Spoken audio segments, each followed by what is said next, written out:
Rádio Fraternidade, a emissora do bem na internet. O Espiritismo nos solicita uma espécie permanente de caridade, a caridade da sua própria divulgação. Emmanuel.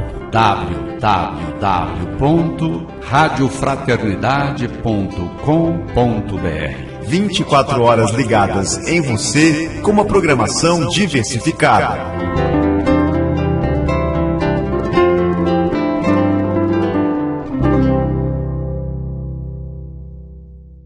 Na sequência de nossa programação, vamos ouvir a palestra Vícios e Virtudes, na palavra de Simão Pedro de Lima, proferida em Ibiá, Minas Gerais, dia 1º de novembro de 2014, durante realização da 51ª Cometrim, Confraternização de Mocidades e Madurezas Espíritas do Triângulo Mineiro e Alto Paranaíba. Que Jesus nos abençoe, nos ilumine a todos e que sejamos guardados em paz. Eu peço desculpas por interromper o Haroldo, porque eu preferiria continuar sentado ali, ouvindo. Ele disse que uns complementam os outros.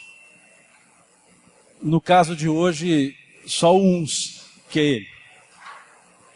Hoje nós ficamos conversando um pouquinho, eu, ele, Rossandro e alguns amigos, e nós tivemos hoje uma longa noite de sono. Deitamos os três por volta das 3:30 da manhã, porque ficamos num bate-papo. E eu, egoisticamente, fiquei segurando os dois para poder sorver um pouco do conhecimento e da experiência dos dois. E, egoisticamente, tirei um pouco de sono deles.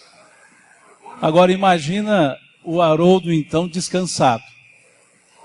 Porque com as 2h30 de sono dele hoje, ele deu essa aula aqui para nós. Então, desculpe-me por interromper, mas vejam nessa interrupção um intervalo para refletir, e depois vocês podem bombardeá-lo à vontade com as perguntas, porque material tem de sobra ali, dentro dele. E coube-nos conversar um pouco sobre vícios e virtudes, que nos remete ao livro dos Espíritos, inclusive, que nos remete ao livro 3º do livro dos Espíritos,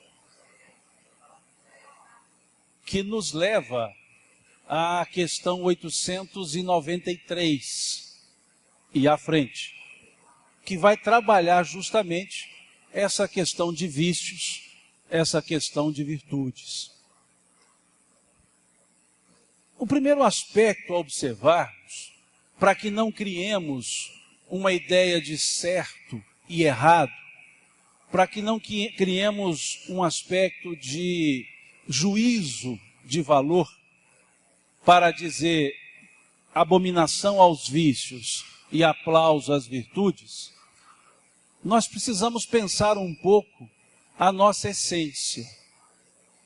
Pensar um pouco o que nós somos. Quando observamos o Gênesis bíblico, nós vemos, simbólico obviamente, lá no versículo 26, no versículo 27, do capítulo 1, um simbolismo falando da criação. E lá diz, no versículo 27, e Deus criou o homem. Homem e mulher os criou, a semelhança de Deus os criou. No versículo anterior, o 26, diz, façamos o homem à nossa imagem e à nossa semelhança.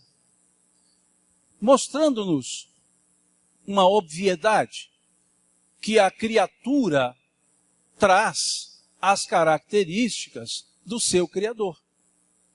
quando olhamos uma obra, um pintor, uma pintura, é muito comum nós usarmos um processo, uma figura de linguagem que nós chamamos de metonímia, quando nós trocamos, no caso, o autor pela obra. E em vez de dizer, eu vi o quadro da Santa Ceia, eu posso dizer, eu vi Da Vinci. Porque eu troco o autor pela obra, em função de a obra trazer a característica, a essência, a sensibilidade daquele que a fez, daquele que a elaborou. Então eu uso essa metonímia. E da mesma forma, nesse simbolismo do Gênesis, colocou-se que a criatura, a obra, foi a imagem e semelhança do Criador. Em outras palavras, nós temos a essência, temos a sensibilidade estabelecida por aquele que nos criou. Por isso, a imagem e semelhança de Deus. Se observarmos o Livro dos Espíritos e olharmos a questão número 1 e a questão 76, nós veremos que esse Gênesis bíblico não é de tudo somente simbólico. Ele traz, sim, algo de fato, de verdadeiro. Se olharmos a pergunta e a resposta da questão número 1, o que é Deus? Nós veremos como resposta inteligência suprema do universo. Causa primária de todas as coisas. O que é algo supremo? O que é supremo? Que está acima. Deus é a inteligência suprema. Significa que para ser suprema, é necessário que existam outras para que sejam supremadas. Porque senão a resposta seria, Deus é a inteligência única do universo. E a resposta não foi, Deus é a inteligência única do universo. Deus é a inteligência suprema. Quais são, então, as inteligências que foram supremadas? É o que nos leva à questão 76 do Livro dos Espíritos. Quando se pergunta que definição pode se dar dos Espíritos. E a resposta vem-nos dizendo, são os seres inteligentes da criação. Qual palavra se assemelha na questão número 1? Inteligência suprema, e na questão número 76, seres inteligentes. Qual ideia se assemelha nas duas questões? A inteligência. Então percebemos que temos uma semelhança com o Criador. Mas há um detalhe. Na questão número 1, a palavra inteligência é um substantivo. Deus é a inteligência. Na questão número 1, número 76, a ideia de inteligência está adjetivada. São os seres inteligentes. Na criatura, a inteligência foi uma qualidade advinda do substantivo da questão número 1. Deus é a inteligência. Nós somos seres inteligentes. Nós temos a característica do substantivo. Nós temos a característica do Criador. O que é a inteligência? A perfeição. E o que fica então na ideia de inteligentes? A perfectibilidade. Nós não somos perfeitos, mas por possuirmos as qualidades do perfeito, nós então nos aperfeiçoamos. Então nós não somos imperfeitos, O prefixo in significa negação. Então eu não sou imperfeito, eu nego a perfeição e faço-me de imperfeito. Eu não sou perfeito, mas eu sou perfectível. O que é perfectibilidade? A capacidade de se aperfeiçoar. E então nós só podemos, aliás, nós só evoluímos porque temos o germe da perfeição, que é justamente a perfectibilidade, que é a característica do Criador, a essência do Criador colocada na criatura. Por isso crescemos, por isso evoluímos. Quando vemos no Livro dos Espíritos, na questão 115, que fomos criados, todos, criados, simples e ignorantes, não significa que fomos criados desprovidos de capacidade. Porque o Criador não teria como nos criar sem nos dar sua essência, a condição de estar rumo a Ele. Ele não teria como nos criar sem deixar em nós a sua marca. E a sua marca é que nós podemos nos aperfeiçoar. Porque temos na simplicidade e na ignorância o potencial de crescimento e de aprendizado. Então ninguém foi criado imperfeito. Porque seria um absurdo lógico o perfeito criar a imperfeição. Como dizia o apóstolo Paulo, quando vier o que é perfeito, o que o é somente em parte será aniquilado.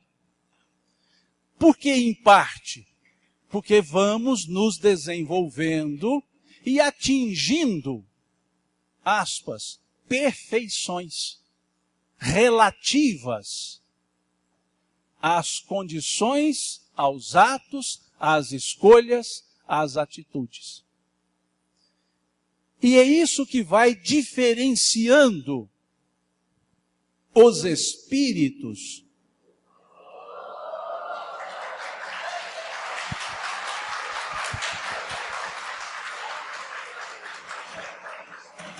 Fiquei com voz de um homem agora? Legal, né? Até eu me assustei comigo. Eu nunca tinha me ouvido tão grave assim. O que o equipamento não faz para melhorar a voz da gente, né? Mas, o que vai diferenciar uma pessoa? As escolhas que ela faz. Não foi Deus, não é Deus, que vai nos diferenciar. São as escolhas que nós fazemos. Não é Deus quem nos indica que seremos maus ou bons, que faremos escolhas boas, escolhas ruins. Todos partimos de um mesmo ponto. Todos fomos criados simples e ignorantes. E da ignorância é, por natureza, um potencial virtuoso, porque o que ignora, aprende.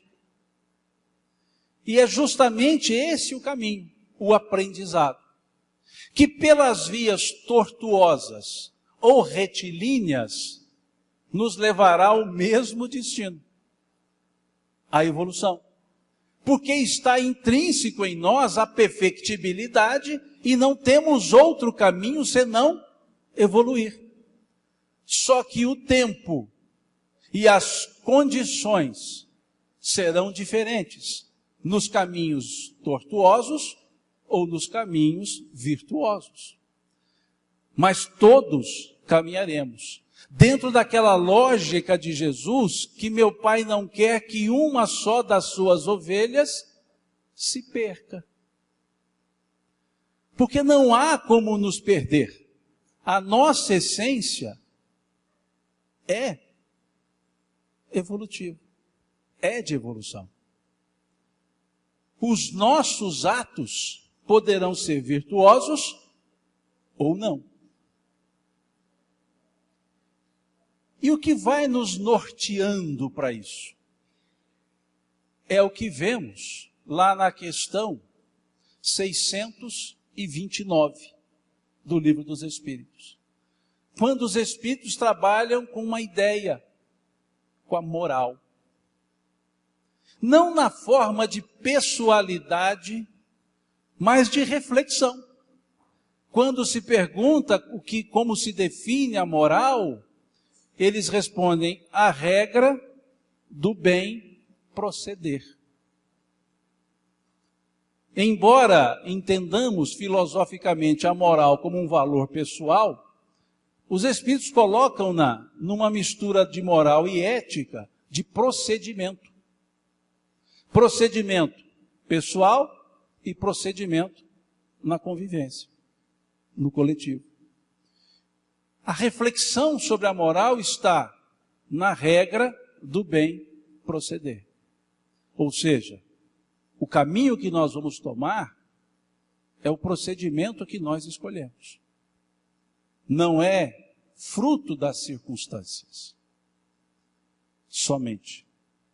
Quando falamos então no campo da viciação, e não interessa qual elemento, é aquele comportamento sobre o qual eu não tenho domínio, que me sucumbo a ele, e aqui não vem a ideia de é errado ou é certo, mas é inconveniente.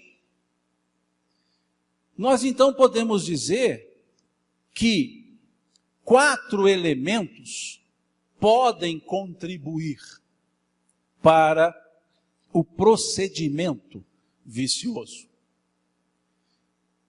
Todos eles tendo como pano de fundo a escolha pessoal, individual. Mas nós temos um elemento que é o exemplo alheio, que pode ser até, e o é muitas vezes, o exemplo doméstico. No campo do alcoolismo, para se ter uma ideia, 58% dos homens disseram que iniciaram em casa. 67% das mulheres disseram que iniciaram em casa. Há o exemplo. Há o exemplo doméstico, não com a intenção viciosa, mas há a demonstração de um ato, que é socialmente aceito, em alguns casos, e que acaba dando o exemplo. Principalmente em relação às crianças. O espírito Cassimiro Cunha, no livro Poetas Redivivos, ele tem uma estrofe, um verso, que diz aos pais: resguarda os teus pequeninos, onde estejas e onde vais, pois a criança no futuro é a foto viva dos pais. Mostrando que esse é um elemento que arrasta. É um elemento que é convidativo. E quando falo do campo das viciações, não pensemos em materialidade somente. Posturas que não enquadram-se no bom procedimento. E aí entram defeitos e vícios, que é uma forma didática que o professor Ney Preto Pérez tem para lidar com o assunto. Defeito, ele trabalha com a personalidade. Vício, ele trabalha com a atitude material. Então ele coloca no campo do vício aquilo que é material. Alcoolismo, tabagismo, e aí vai. No campo dos defeitos, orgulho, vaidade, prepotência. É como se disséssemos que o vício nós vamos adquirindo e reforçando, e os defeitos são de fábrica. Ou seja, em cada encarnação já nascemos com esses. E associado às circunstâncias, vamos desenvolvendo e fortalecendo. Ou vencemos. E o exemplo é uma peça fundamental para isso. Que aliado a uma segunda circunstância, que não são determinantes, a curiosidade. A curiosidade em saber como é. Que, veja, se os meus pais assim fazem, deve ser bom, deve ser interessante. Se ele pode, eu também posso. Se ele grita, eu também posso. Se ele é prepotente, eu também posso. E vai a curiosidade. E aquela curiosidade pode receber reforço de um terceiro elemento. O estímulo que nos vem de fora, na forma de propagandas estimulantes. E aí no campo material, observemos as propagandas que tratam de elementos que viciam. Tratam uma ideia de grandiosidade, de vitórias. Por exemplo, uma determinada marca de cigarro. Uma mulher jovem entrava num apartamento amplo, jogava os calçados, os sapatos para o lado, a câmera focava o tapete, branquinho, grosso, macio, e ela pisava no tapete e o tapete ia afundando, pisava descalço. Ela jogava sobre a mesa uma chave de um carro com um chaveiro, com 3 letras, BMW. Jogava o chaveiro. O vento batia nas cortinas, elas ficavam esvoaçantes, e ela então virava-se para a câmera e dizia que era uma arquiteta bem-sucedida, que havia conquistado as suas buscas, se sentia bem, e depois ela mudava, olhava para um outro lado e dizia, mas se você não tem isso, uma coisa nós temos em comum. E ela tirava da bolsa um maço de cigarro, ficava ali focada na marca, e ela então mostrava a coisa em comum. Qual leitura eu poderia fazer? Eu chego em casa, num chão frio, cimento duro, vermelhão, piso descalço jogando um chinelo, pego uma chave de um carro com 2 letras, VW, jogo numa mesa não muito forte, porque senão ela pode quebrar, abro a janela, o calor e o pó, e me olho, e não me sinto vitorioso. Mas, quando pego aquele maço de cigarro, eu vivo a experiência alheia. E vem a ideia do ponto em comum.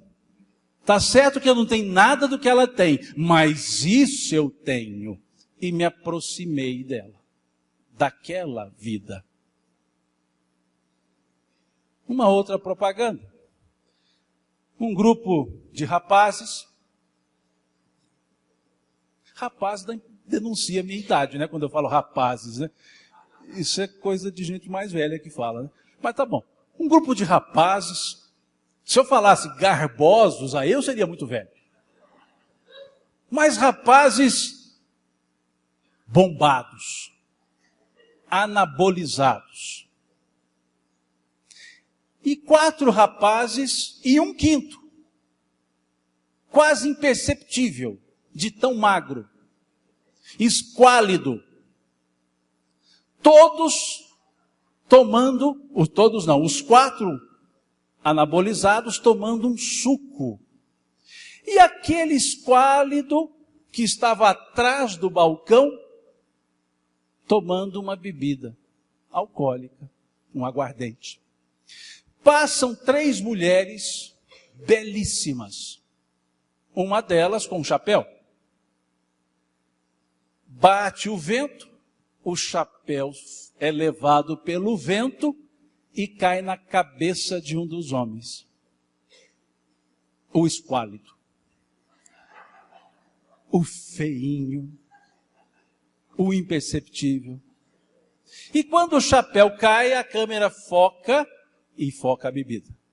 E a mulher vem para buscar o chapéu e abraça aquele rapaz, aquele esquálido, fica conversando com ele, e os outros, numa vida saudável, os outros observando aquilo e sentindo-se preteridos. E vem uma tarja, beba X, que acontece. E aí, qual leitura? Estou eu lá, sem valor estético nenhum, sentindo-me completamente alijado dentre a estrutura estética masculina. Não tem essa mulher que passa com esse chapéu, mas tem a bebida que vai que acontece. Então vejam que as linguagens, as leituras, a mensagem subliminar, que não é tão subliminar assim, pelo contrário, é ostensiva, é estimulante. Que associando aos exemplos, associando à curiosidade, favorece as posturas viciosas. Mas no campo comportamental também. Quando vejo pessoas valendo-se de elementos agressivos, depreciativos, mas que são pessoas que têm um sucesso material. Eu não tenho sucesso material, mas me sinto autorizado a também ter os comportamentos depreciativos. E um quarto elemento, que são as influências espirituais. E essas, para o espírita, são as ideais para justificar os comportamentos viciosos.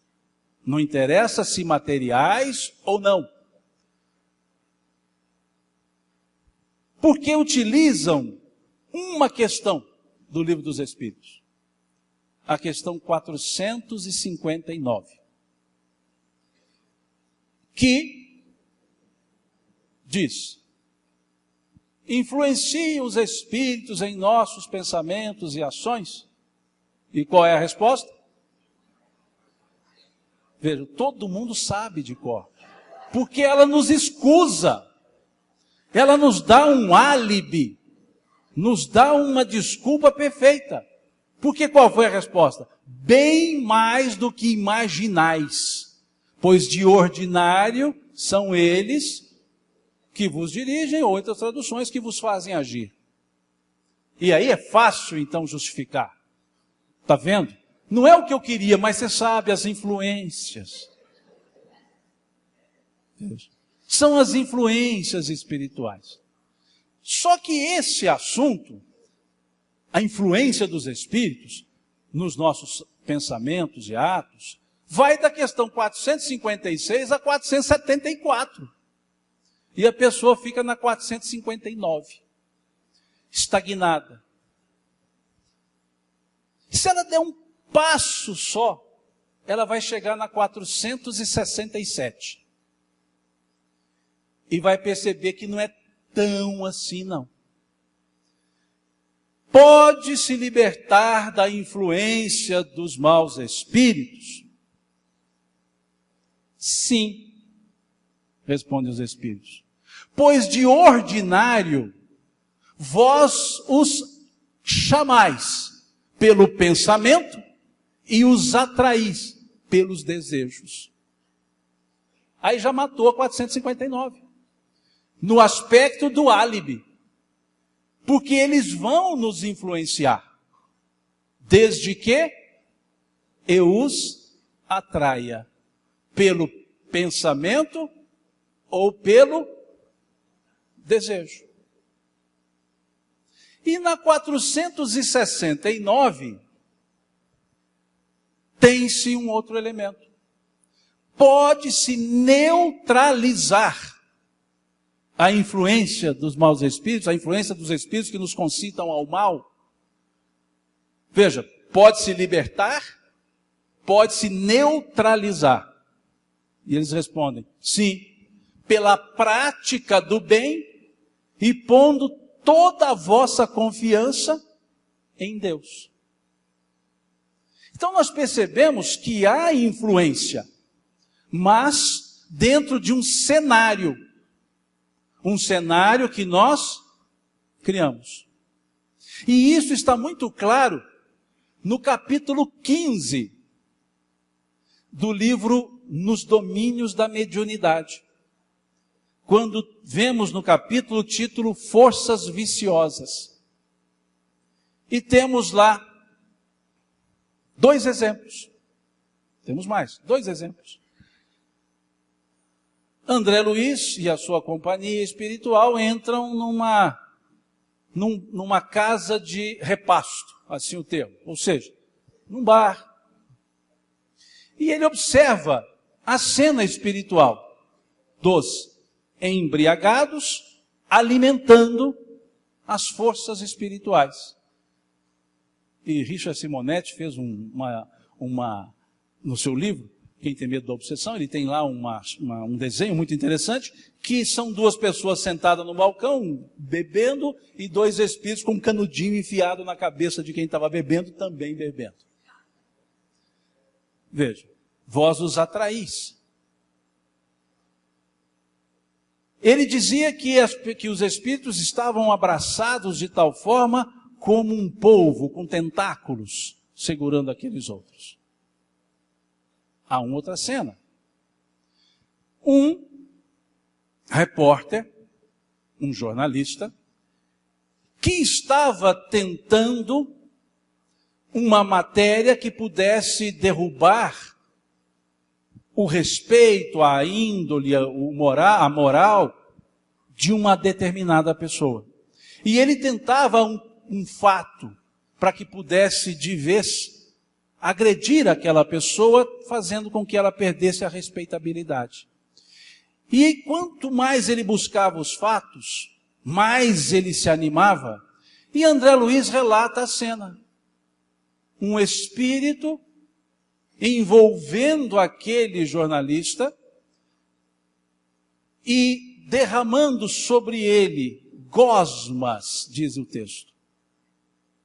Porque aquele espírito se alimentava daquela ideia de ódio e perseguição que lhe fazia bem, embora o espírito nada tivesse contra a pessoa alvo da reportagem.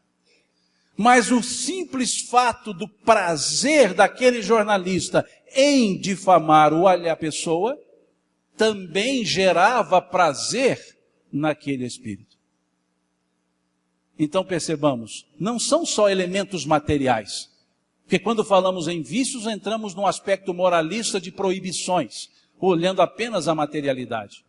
Mas nesse exemplo temos uma intenção malévola, que se viciou, e os espíritos se alimentando daquele sentimento. No mesmo capítulo, André Luiz mostra o lado oposto. Um jovem paramédico, numa ambulância, atendendo a um acidentado, envolvendo-o com carinho e vontade de atendê-lo, de ajudá-lo, e os espíritos ao seu lado, serenos, inspirando-o nas atitudes que pudessem levar ao atendimento, ao bom atendimento daquele acidentado. Quase que conduzindo as suas próprias ações. Então também atraímos as forças virtuosas. Também atraímos os elementos benévolos quando a eles nos vinculamos. Por isso essa questão 467 também pode ser utilizada para o outro elemento, atrair as forças virtuosas.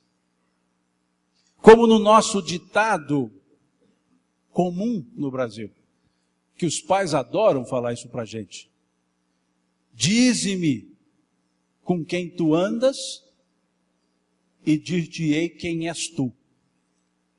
Podemos inverter isso e dizer, dize-me quem és tu e dir-te-ei com quem tu andas. Porque somos nós que atraímos. Por um processo de completa similaridade, afinidade, de gostos e intenções. Criamos a nossa atmosfera, seja viciosa, seja virtuosa.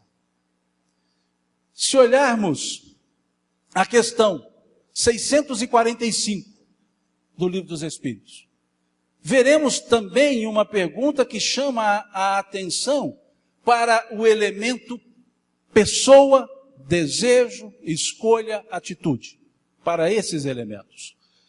Quando se pergunta se a atmosfera onde vivemos não seria para nós, a atmosfera do mal, não seria para nós um arrastamento irresistível? E os Espíritos respondem, arrastamento sim, irresistível não. Por quê? Nesse aspecto, é a autodeterminação. Como vemos na questão 120, também do Livro dos Espíritos, quando se coloca, se todos temos que passar pela fieira do mal para crescermos, para evoluirmos. E a resposta é, não. Pela fieira da ignorância, não do mal. Porque muitos dizemos que o mal é intrínseco a nós. O mal é uma criação nossa, não uma criação absoluta de Deus, mas uma relatividade das nossas escolhas. E é tão forte esse aspecto, que quando olhamos o artigo 6º do Código Penal da Vida Futura, lá do livro Céu e Inferno, que está no capítulo 7, nós vemos a responsabilidade que temos com relação a esse aspecto do mal, do bem, em termos de responsabilização. O vício é um mal que geramos e nos responsabilizaremos por ele. Não em relação a pessoas, em relação a nós. Quando digo vício, as posturas que não nos são salutares. Não me refiro a atos materiais, limitadamente. Aquilo que nos é prejudicial, que nos atrasa no processo de desenvolvimento daquela perfectibilidade. É esse o aspecto que vai nos nortear. O que é melhor para mim? O que me convém? Não é o aspecto do que me é permitido, é o aspecto do que me é conveniente. Pode ser permitido, mas a pergunta é, me convém? Ou não me convém? E esse me convém não é para me atender. Me convém, contribui para o meu crescimento na forma melhor? Ou é algo que vai contribuir para o meu crescimento de uma forma não melhor? Porque eu também crescerei pelos erros, mas com consequências diferentes daquelas melhores escolhas. A regra não é não pode, é me convém? Me é útil? Ou não? Sem entrar nos meandros da carência, da culpa, não, sem entrar nisso. No aspecto mais global. Me convém? Não me convém. A ideia da virtude, como vemos na questão 893 do Livro dos Espíritos. Agora eu me denuncio mesmo na minha idade. Ou seja, tenho mais de 30 anos. Veja o que temos nessa questão 893, sobre a virtude. Qual a mais meritória de todas as virtudes? Todas as virtudes têm o seu mérito, porque todas são sinais de progresso no caminho do bem. Existe virtude toda vez que há resistência voluntária ao arrastamento das más tendências. Veja que interessante. Há virtude todas as vezes que há a resistência voluntária às más tendências. Então vejam que nesse aspecto está se valorizando o ato da resistência, que nos leva ao capítulo 17 do Evangelho segundo o Espiritismo. Quando numa frase que é jargão, reconhece-se o verdadeiro espírita pela sua transformação moral. Mas o interessante é o que vem a seguir. E pelos esforços que empreende no sentido de tentar domar suas más inclinações. Vejam a coadunância com essa ideia. Existe virtude toda vez que há resistência voluntária ao arrastamento das más tendências. As más tendências são de quem?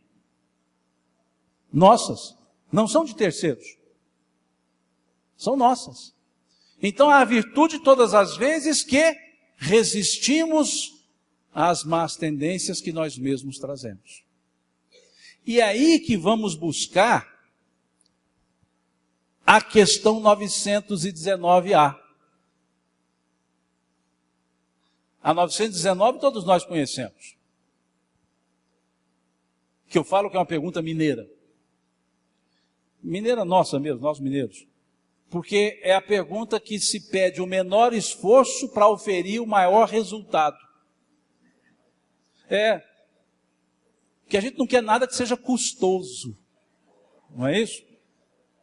A pergunta 919 é: qual é o meio prático? O que é prático? Simples, fácil. Só fazer. Qual é o meio prático e eficaz? O que é eficaz? Que dê efeito. Então, qual é o meio não custoso que dá certo? É a pergunta. Qual é o meio prático e eficaz para se vencer na vida e resistir ao arrebatamento do mal? Um sábio da antiguidade vos disse: conhece-te a ti mesmo. Mas a pergunta seguinte que é interessante. Porque Santo Agostinho deu essa resposta filosófica bonita, remetendo à ideia do filósofo Pitaco, lá em Delfos. Mas depois pergunta-se ao Espírito de Santo Agostinho: compreendemos toda a sabedoria dessa máxima, ou seja, ela é bonita. Porém, a dificuldade está precisamente em se conhecer a si mesmo. Como fazer? Olha aqui, mineiramente falando, que encantoada. Tá bom, gostei dessa frase, mas como é que eu faço esse trem? Como é que eu faço isso? E aí Santo Agostinho dá uma aula. Fazei o que eu fazia de minha vida. Não é uma coisinha só não. Fazei o que eu fazia de minha vida sobre a terra. Ao fim da jornada, que jornada é essa? O dia? Eu interrogava minha consciência. Passava em revista o que havia feito e me perguntava se não havia faltado a algum dever, se ninguém tinha nada a se lamentar de mim. Foi assim que consegui me conhecer e ver o que havia para reformar em mim. Nós fazemos isso, não fazemos? Fazemos todos os anos, em 31 de dezembro.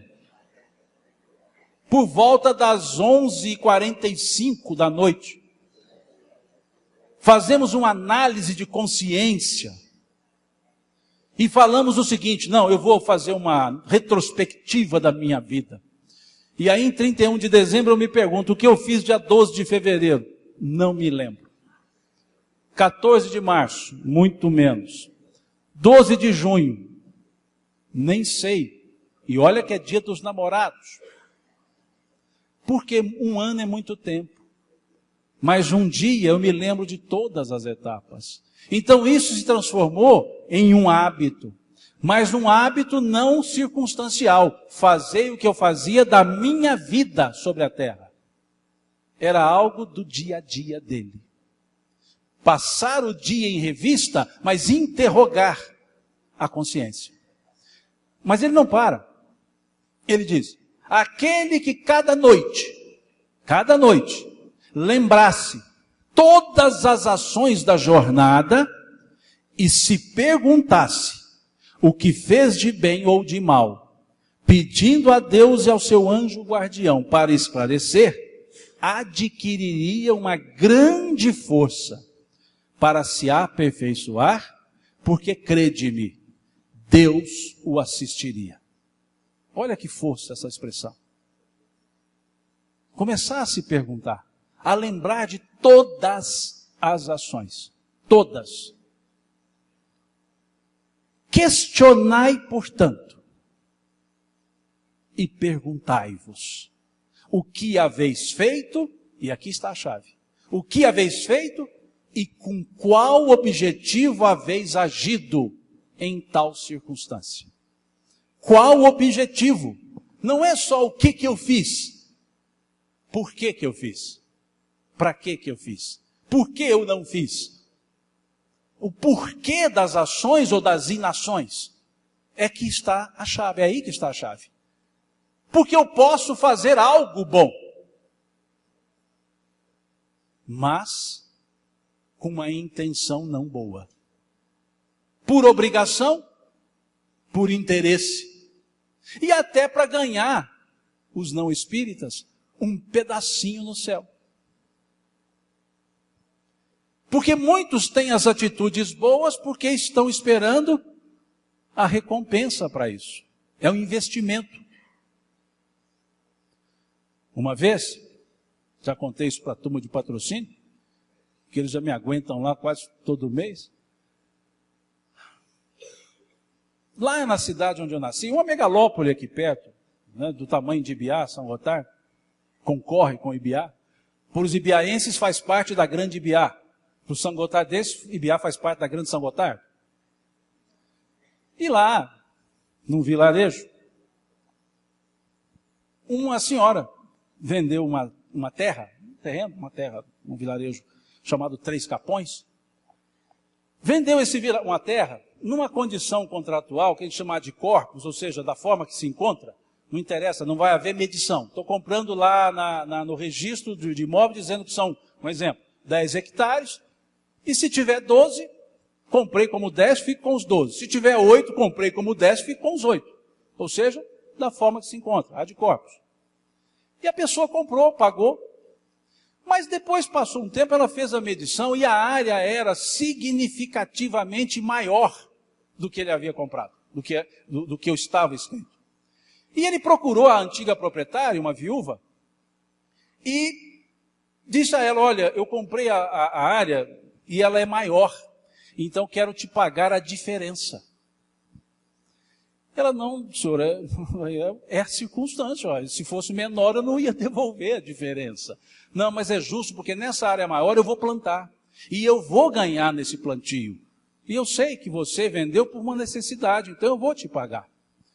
E ele comentou isso com um compadre dele. E o compadre dele respondeu para ele assim: fulano, se não existir céu, você vai levar uma manta. Ou seja, você vai levar um prejuízo danado. Veja, se não existir céu. A virtude visualmente perfeita. Mas a intenção que está por trás? Talvez seja para garantir o meu quinhão. Os espíritas é para poder ir para nosso lar. Deve estar com a densidade demográfica. Veja. Por isso, Santo Agostinho coloca, e com que objetivo haveis agido? Se haveis feito alguma coisa que censurais em outrem, se haveis feito uma ação que não ousaríeis confessar. Lógico, ninguém de nós se encaixa nisso aqui. Todos nós somos um livro aberto. Nas páginas que não tem nada escrito.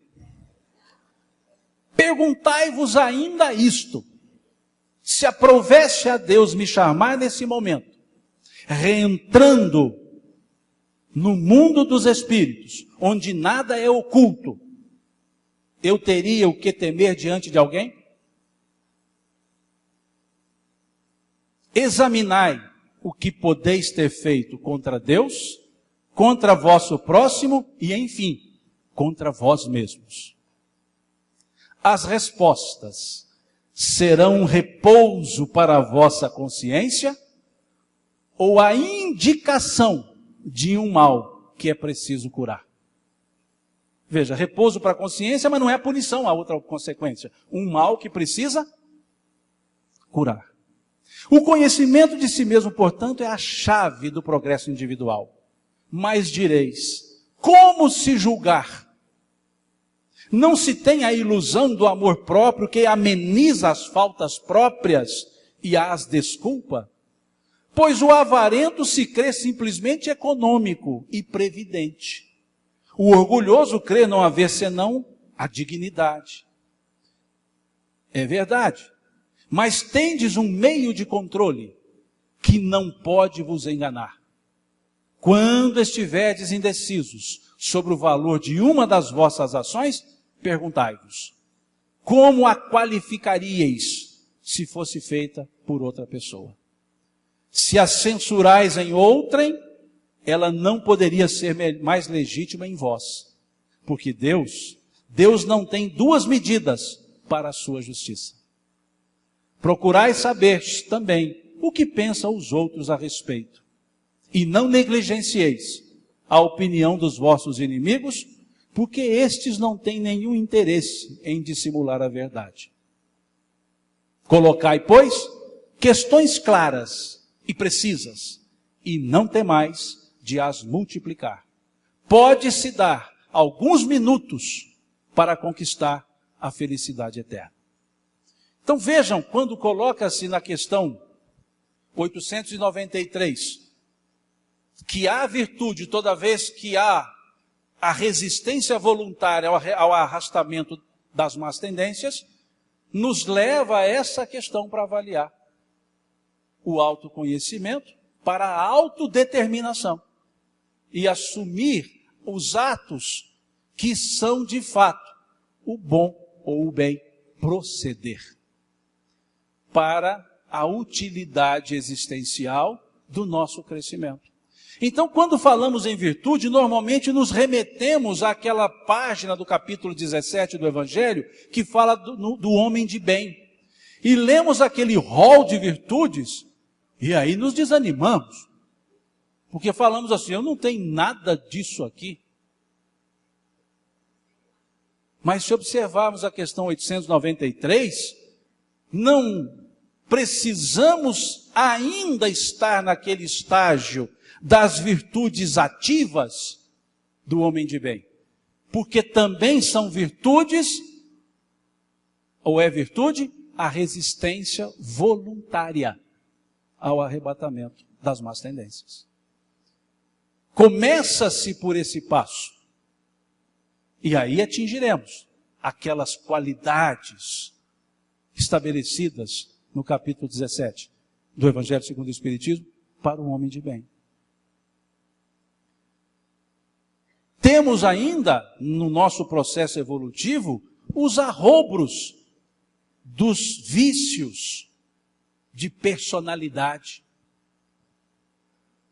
No capítulo 38 do livro Contos e Apólogos, nós temos uma narrativa de Humberto de Campos que dá como título A Esmola da Compaixão. E narra o texto, resumidamente, que Pedro, na casa do caminho, estava atendendo a todas as pessoas que lá buscavam. E descreve os tipos de pessoas. Todas elas sofredoras, quer materialmente, quer emocionalmente. E talvez, diz o narrador, talvez fosse pelo cansaço, Pedro se mostrava um tanto ríspido com as pessoas. Veja, ríspido com as pessoas. De sorte que, comentando com um dos seus colaboradores, Zenon, ele começa a indicar as pessoas e apontar os defeitos daquelas pessoas e a refratá-las. Ele dizia, vê aquele homem da mão mirrada, espancou sua mãe. É justo que agora colha as consequências do seu ato. Aquela mulher feridenta que ali está, açoitava com alegria os seus escravos, expondo-os na via pública. É justo que agora sinta as dores que ela causou. E dizia, afasta. E assim foi o dia. E no final do dia, Pedro fechando as portas, já suado, cansado, chega um andarilho. E ele ali olhando para o chão, Pedro não olha o andarilho e apenas diz, dize-me a que veio, avia-te depressa, pois estou indo embora. E o andarilho nada responde. E Pedro, como estava olhando para o chão, cuidando de fechar as portas, ele percebe os pés banhados em sangue. E percebe 2 marcas de cravos. E levanta os olhos. E percebe a marca também de cravos nos braços, nas mãos. E fita no rosto e fala, Senhor, mestre. E Jesus diz a ele, Pedro, veja, Pedro, nós não fomos chamados para atender às almas puras do caminho. Rogo-te a caridade do silêncio, quando não puderes ajudar. Peço-te, para os filhos do meu Calvário, a esmola da compaixão. Pedro começa a chorar, e quando abre os olhos, já não tinha mais ninguém. Só ele e a porta aberta da casa do caminho. Temos todos nós arroubos, resquícios, mesmo que lutemos para sermos virtuosos. Temos ainda momentos de dificuldades. O mesmo Pedro, demonstrando força para Jesus, quando Jesus dizia do seu padecimento, do ir para o suplício, Pedro dizia para Jesus, disse, Senhor, irei contigo onde fores, até a morte, se preciso for. E Jesus vira-se para Pedro e diz, Pedro, Pedro, os espíritos das trevas querem fazer-te cirandar como o vento ciranda o trigo. Querem fazer-te dobrar como o vento dobra o trigo. Mas eu orei ao Pai para que a tua fé não desfaleça. E te digo mais, hoje ainda, antes que o galo cante, negar-me-ás 3 vezes. Muitas vezes nós achamos que temos forças que não temos ainda. E sucumbimos. Pedro nega a Jesus, E durante um tempo Jesus convive com eles. E num dado momento, Jesus convivendo com eles, conversando com muitos, vira-se para Pedro e fala: Pedro, tu me amas? Amo-te, Senhor. Apacenta as minhas ovelhas. Continua a conversa, para novamente. Pedro, amas-me mais do que estes? Pedro já dá uma titubeada. Não com relação ao seu sentimento, mas ao propósito da pergunta. Senhor, tu sabes que te amo. Apacenta as minhas ovelhas. Continua a conversa. Pedro, amas-me mais do que todos? E Pedro responde chorando. Deve ter pensado, agora danou mesmo, não confia em mim, né? Neguei 3 vezes, não confia em mim. E ele responde chorando, Jesus, tu sabes, Senhor, tu sabes tudo. Tu sabes que te amo. Apacenta as minhas ovelhas. E é nessa hora que cai a ficha. Não está nos evangelhos. Cai a ficha. Cai a ficha e Pedro se lembra. Quantas vezes ele nega Jesus de boca? Quantas vezes Jesus pede para que ele reafirme seu amor de boca? 3. Ou seja, Pedro, vai trabalhar, meu filho. Vamos agir. Vamos cuidar das pessoas. Não fique se lamentando por um ato, por um erro. Caminhe em busca de acertos. Paulo foi mais rápido. O que queres que eu faça? Pedro demorou um pouquinho. Mas, como conversávamos hoje, a aura era grande. Retomou o caminho, deu um passo enorme pela frente. E quando pessoas diziam a ele, Pedro, que ele havia negado a Jesus, e porque então pregava o amor a Jesus, ele fazia do seu erro uma plataforma de acerto. Neguei e me doeu. Não quero que sofram o que eu sofri. Não negue.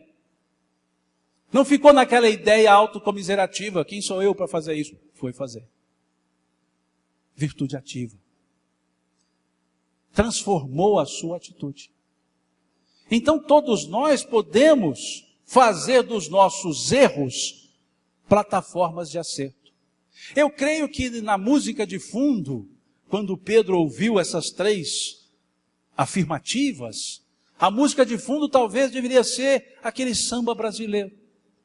Levanta, sacode a poeira, dá a volta por cima. Vai, meu filho, trabalha, caminha. Como dizia o Espírito Emmanuel, se queres vencer na vida, trabalha e deixa Deus decidir. Não trabalhes pensando somente nos resultados. Trabalha o mais que puder. Trabalha o mais silenciosamente que puder. Trabalha o mais amorosamente que puder. E deixa o resto para Deus, que te deu a chance de viver e servir. Esse é o roteiro. Para sairmos da camada viciosa, para fixarmos-nos nas virtuosas, para reforçar os nossos propósitos. Levanta, sacode a poeira, dá a volta por cima. Conversávamos ontem. Ananias começou quando Jesus aparece para Ananias. Interessante, ele teve uma postura firme, porque diz que Jesus fala com Ananias em sonho, em sono. Quer dizer, Ananias estava dormindo, presumo numa madrugada boa, madrugadinha, 5:30 da manhã, chuvosa, garoando. Jesus aparece, chama Ananias em sonho. Ananias. E Ananias responde: eis-me aqui, Senhor. Eu fico pensando eu lá no lugar dele. Simão, pô, agora não, senhor. 5:30, ainda está garoando, dá um tempo, né? Eis-me aqui. Mas há um detalhe. Quando Ananias diz, vá à casa de Judas na rua direita, ele fala, mas senhor, quem está lá é Saulo, nosso perseguidor. Ou seja, eu não vou lá, o senhor está ficando doido, um negócio desse. E aí Jesus cristicamente, ou seja, educadamente, diz para Ananias: ele, Saulo, é o vaso que eu escolhi para depositar o meu evangelho e levar a todas as nações. E aí ele dá um puxãozinho de orelha em Ananias: deixai que eu mesmo mostrarei a ele o quanto ele padecerá por causa do meu nome. Ou seja, fica caladinho, vai lá, faz seu serviço. Ou seja, uma postura virtuosa da disponibilidade, mas ainda os titubeios. Todos nós temos posturas virtuosas, mas temos também os titubeios, que não são retrocessos, são fixações daquilo que achamos que adquirimos, mas ainda não possuímos. E vamos então nos edificando nesse processo, e vamos crescendo, sem fixarmos-nos nos erros, sem fixarmos nos acertos, apenas vivendo, aprendendo, crescendo. Pelo erro também crescendo, transformando o erro em um acerto frustrado, ou seja, uma tentativa em acertar, tentando domar as nossas inclinações, cuidando de olhar para nós mesmos e evoluirmos. E encerrando, graças a Deus para vocês, havia um homem chamado Zantur, um muçulmano, cumpridor das obrigações. 5 vezes ao dia ele orava, 1 vez ao dia ele ia à mesquita, e um dos dias que ele ia até a mesquita, subindo a escada, ele se depara com um mendigo. E esse mendigo lhe pede uma esmola. Zantur põe a mão ali na túnica, tira lá uma moeda, dá àquele mendigo, mas senta com ele na escadaria e pergunta o que mais poderia fazer em benefício daquele mendigo. E como Zantur foi atencioso, o mendigo se transformou num Elohim. E disse: eu não sou um mendigo, eu sou um enviado de Alá que vim para aferir a bondade dos homens. E, por ordem de Alá, aqueles que mostrassem-se bons, eu poderia dar a eles o direito de ficar 5 minutos dentro da Gruta do Destino. A Gruta do Destino, um local desconhecido, e se conhecido impenetrável, e nessa gruta ficava o livro da vida. O livro da vida é onde estavam os nomes de todos os habitantes da terra, com seus passado, futuro, escritos. E o Elohim disse a Zantur: você poderá ficar 5 minutos na Gruta do Destino, e deu a ele um apagador, uma borracha e uma pena, um lápis, para que ele pudesse apagar o seu futuro e escrever o que ele quisesse no seu futuro, porque aconteceria. E num passe de mágica, ele se viu dentro da gruta. E olhou aquele enorme livro, abriu o livro e percebeu que os nomes estavam escritos em ordem alfabética. E logo na letra A ele se deparou com o nome Abdul. E lembrou-se que Abdul havia sido um juiz que condenara Zantur à prisão por ele não ter pago uma dívida. E ele então, embora tivesse feito um ato bom, não nutria bons sentimentos. Leu o passado para confirmar que se tratava do juiz, e era, olhou o futuro. Um homem justo, um futuro belíssimo. Ele vai e apaga o futuro daquele juiz e escreve um monte de dificuldades. E se vê vingado. Continua folheando, letra S, Samira. Samira havia sido a sua noiva, que envergonhada da prisão de Zantur, rompeu o noivado. E ele então, não alimentando os bons sentimentos com a vingança à flor da pele, apaga o futuro de Samira e escreve um monte de dificuldades, inclusive a solteirice, que para um muçulmano era complicado. Se sentiu vingado. E chegou na letra Z, Zantur. E observou que no seu passado, aqueles 2 atos que ele acabara de praticar já estavam lá. E leu o seu futuro. Quase caiu de costas, dada a consequência natural dos seus atos não bons. Um futuro de dificuldades. Ele então pega o apagador, e quando vai apagar o seu futuro, acabaram-se os 5 minutos. E ele também, num passe de mágica, se viu de volta lá na mesquita, com um apagador na mão, uma pena para reescrever o futuro, o livro aberto com seu futuro exposto. E ele, por ficar lidando com as vidas alheias, não cuidou da sua própria e o tempo se esvaiu. As nossas encarnações, quando ficamos nessa forma Ananias, criticando as posturas alheias, ela se passa como se fossem 5 minutos. E quando acordamos para consertar nossas vidas, a encarnação já se foi. E temos que esperar um bom tempo para voltarmos com esse apagador, para apagar os nossos passados e com essa pena para reescrever um novo futuro. Enquanto ficarmos nas forças viciosas, destrutivas dos alheios, nós não entraremos nas forças virtuosas, construtivas do próprio ser. E aí seremos um Zantur, a perambular de existência em existência, lamentando-nos pelos insucessos, por não termos as condutas certas. Valorizemos a nós como alguém que pode crescer e vencer os maus pendores. E valorizemos os outros, tal como nós também buscam a mesma coisa. Serem melhores a cada dia, a cada encarnação. Agradeço a vocês pela paciência de ontem, pela paciência de hoje, rogando a Deus que nos abençoe a todos, e na minha mineirice Deus lhes pague por tanta atenção, por tanto carinho, que para nós outros aqui é uma força, para que possamos somar aos esforços, para tentarmos melhorar também as nossas posturas. Lembro-me de uma frase do preceptor de Martim Lutero, quando ele ainda era um monge agostiniano e reclamava porque ele pregava, mas não conseguia ele mesmo fazer aquilo que ele pregava. E o seu preceptor disse a ele: Martim, o pregador sempre prega melhor daquilo que ele mais precisa.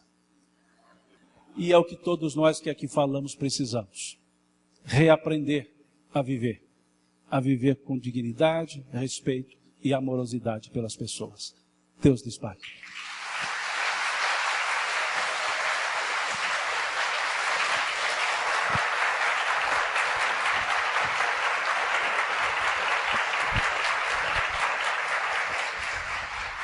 Ouvimos na palavra de Simão Pedro de Lima a palestra sobre o tema Vícios e Virtudes, proferida dia 1º de novembro de 2014 em Ibiá, Minas Gerais, na 51ª Cometrim, Confraternização de Mocidades e Madurezas Espíritas do Triângulo Mineiro e Alto Paranaíba.